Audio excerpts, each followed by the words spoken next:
Hello friends, আজকে চলে আসলাম ছোট্ট একটা মিনি ব্লগ নিয়ে। এখানে দেখো মানু আর ইভার কাণ্ড।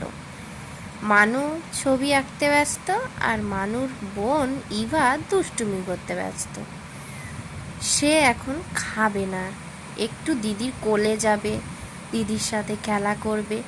দিদিকে খুব চেনে, দিদির অপেক্ষায় থাকে, কারণ দিদি সারাদিন বাড়ি থাকে না তো, কখন দিদি আসবে।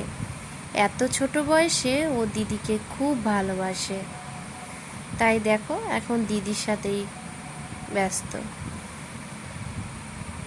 তোমরা কারা কারা এখনও চ্যানেলটা সাবস্ক্রাইব করোনি, খুব তাড়াতাড়ি সাবস্ক্রাইব করে দাও, আর পাশে থাকা বেল আইকনটিও কিন্তু প্রেস করে দিও। ছোট ছোট দুষ্টুমিগুলো ভালো লাগলে লাইক কমেন্ট করো। আজ আসি, বাই।